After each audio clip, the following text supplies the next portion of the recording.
Hello, today we are going to continue on our journey of integrating floor functions. Today we have a problem that combines both floor functions and ceiling function. This problem comes from the MIT 2023 Integration B regular season and is problem number 20. And as you can see, it is the integral of the floor function of x over 2 over floor function of x plus the ceiling function of x over 2 over ceiling function of x from 1 to 100. So I'm going to take you through just ways you could solve such a problem. The most intuitive way is to plot it out. And as you can see here, we have the x and y axis. So x on the horizontal, y on the vertical. And these white lines demarcate the limits, 1 and 100. Now, as you can see, would want to first of all investigate how y is equal to the floor function of x over 2 would look like. So from 1 to 2, since at 2 is when x over 2 now transitions to 1, from 1 to 2, the floor function of x over 2 is 0. Then from 2 to 4, that function is 1 because at 4 is when x over 2 now transitions to 2. So from 4 to 6, the floor function of x over 2 is 2, and then at 6 it now shifts to 3 since 6 over 2 is 3, and that goes on from 6 to 8. Now, and then if you look at the last interval there, 98 to 100 is when the floor function of x over 2 is 49, and at 100 you have that instantaneous single value of 50. Now looking at the floor function of x, we have a similar set of axes, limits 1 and 100, and then as you can see, from 1 to 2, the floor function there is 1. From 2 to 3, the floor function is 2. From 3 to 4, the floor function is 3. From 4 to 5, the floor function is 4. From 5 to 6, the floor function is 5. And then from 98 to 99, the floor function is 98. From 99 to 100, the floor function is a 99, and then you have that single instantaneous value of 100 100 at the 100 point. So if we then demarcate the boundaries, the subdomains of 2, 4, 6, the even values all the way up to 98, and then we can see that from 1 to 2, the value you get by dividing floor function of x over 2 floor function over floor function of x is 0, since this is 0 and this is 1, so 0 over 1. Then from 2 to 3, since the floor function of x over 2 between 2 and 3 is 1, and then the floor function of x is 2, the value there is half. Then if you go to the next region, 3 to 4, since x over 2 floor function is still 1, but then the floor function of x has transitioned to 3, the value there is 1 over 3. Then you go to the next interval, 4 to 5, the floor function of x over 2 now is 2, but the floor function of x is 4, so that becomes 2 over 4.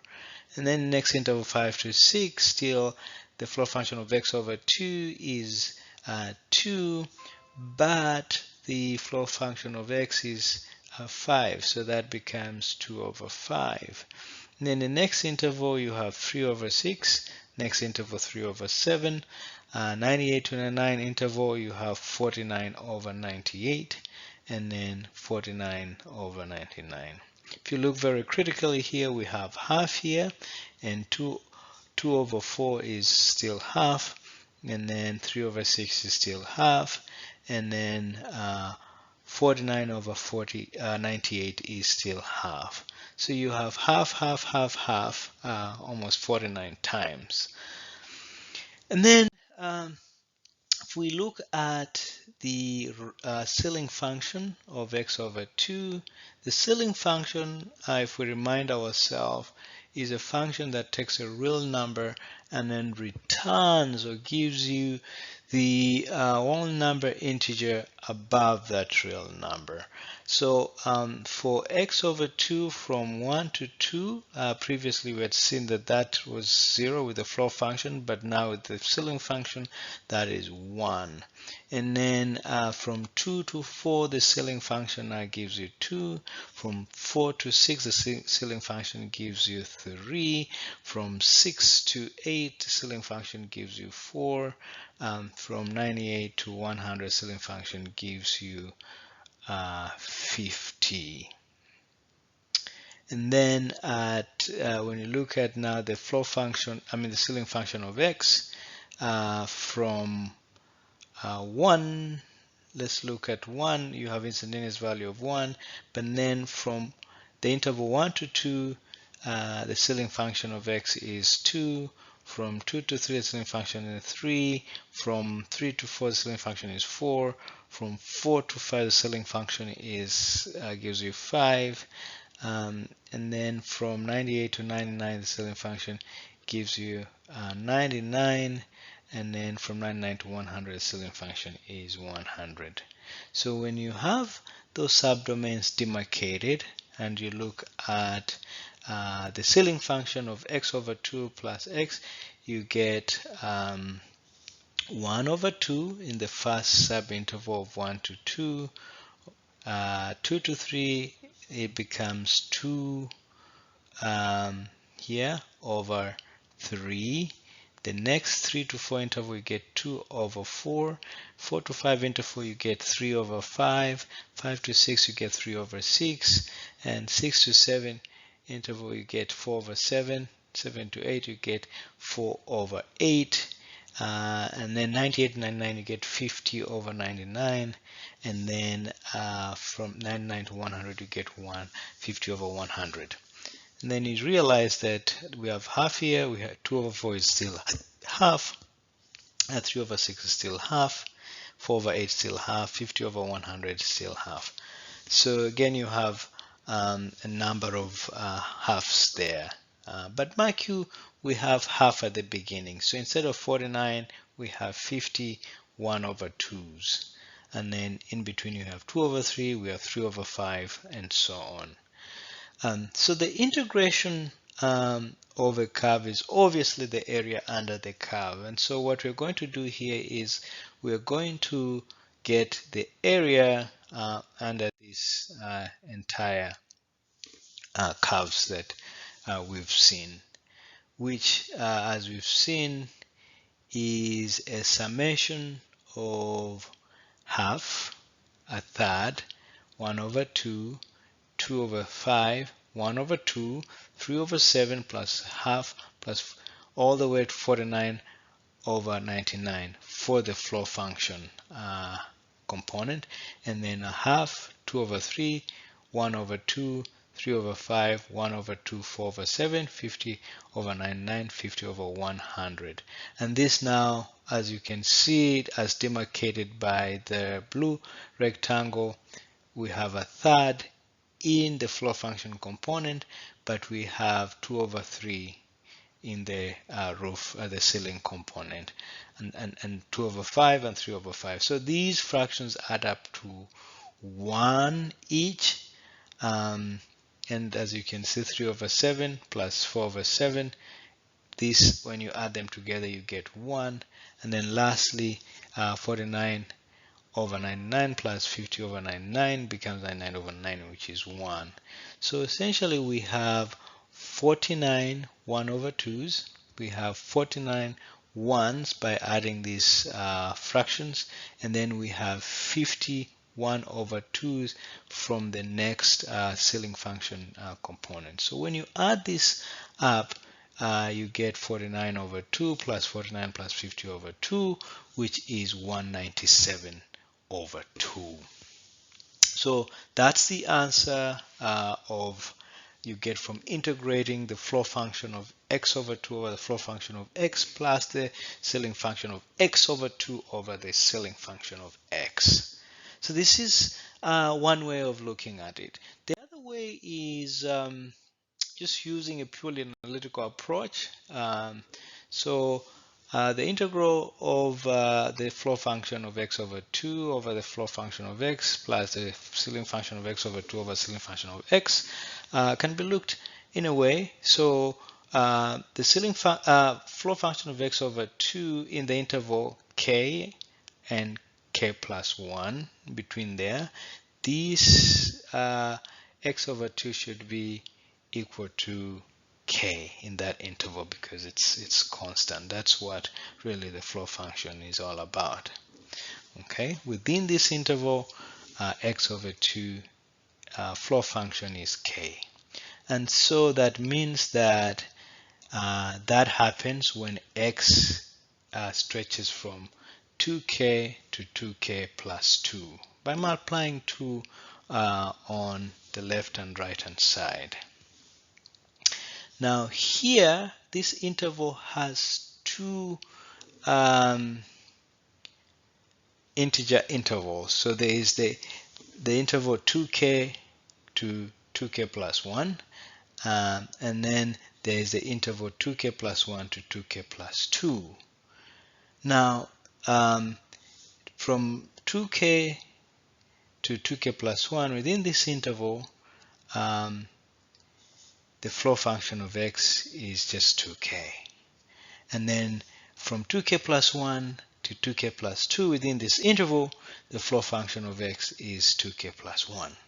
So essentially what that means is that the fraction x over 2 over floor function of x is k, which is x over 2, k over 2k. And then in the next interval, it is k, again, x over 2 over 2k plus 1. So you have two different fractions within that interval. Now, the maximum value here can be derived by saying like 2k plus 2 should be equal to the upper limit of 100.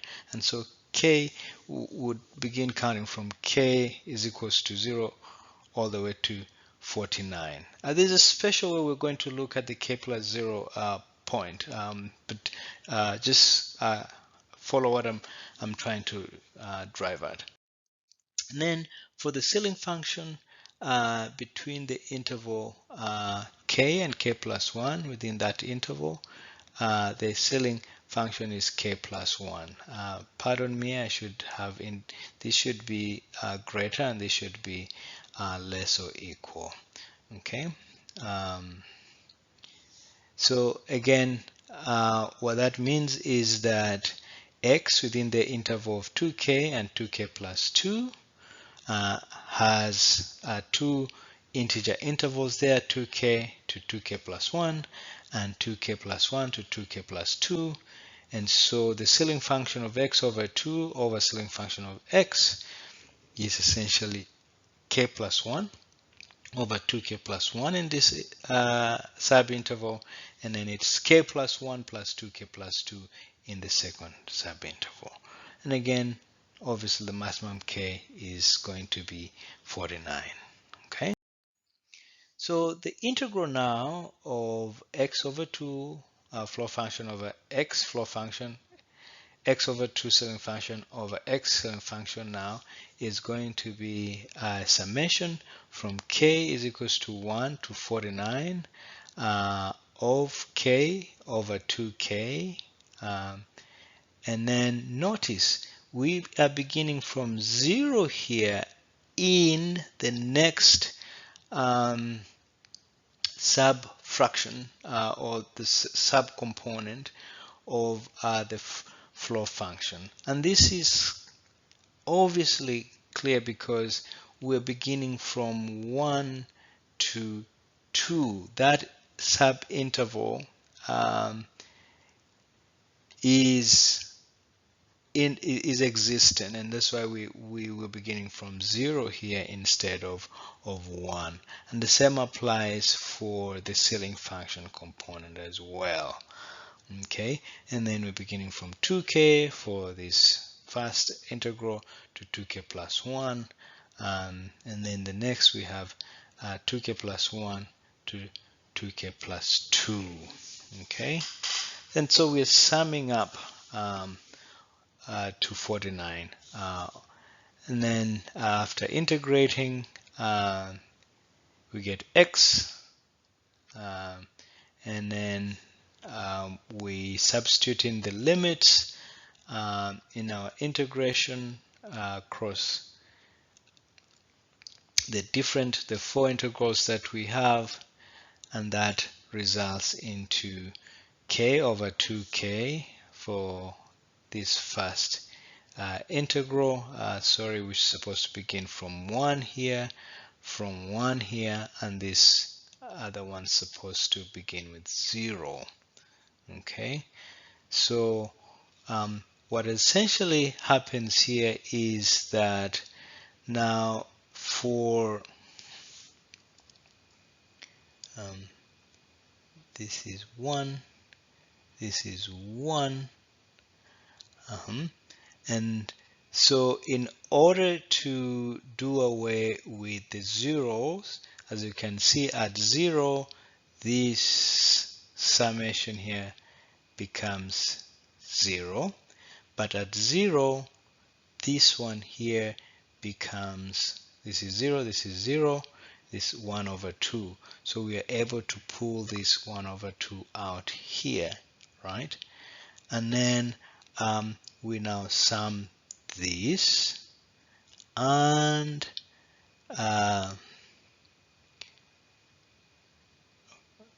this and this, combine them together to begin with 1, and then this and this, this and this can now be summed together as shown here.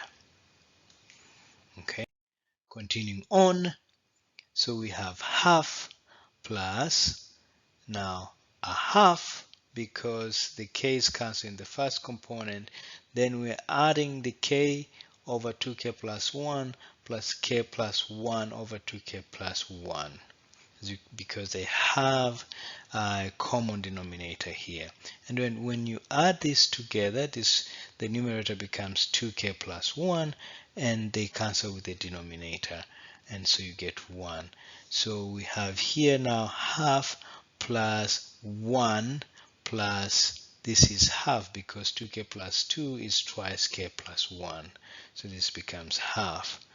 And then when now you simplify things further, it becomes half plus the summation from k is equals to 1 to 49 of 2, which is a half plus 98, which is the same as 197 over 2.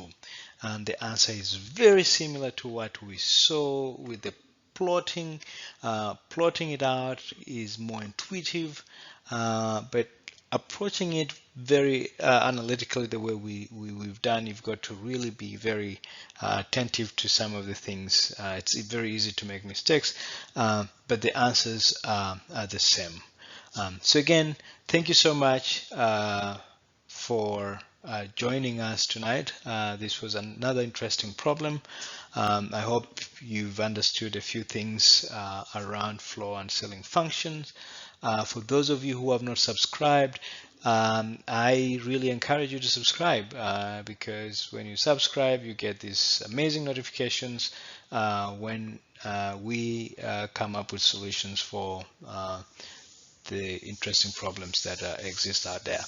Thank you very much again. Until next time, this was Everyday Mathematics, where we enjoy solving solving very difficult problems, but also we do enjoy the beauty of the simpler ones. Thank you.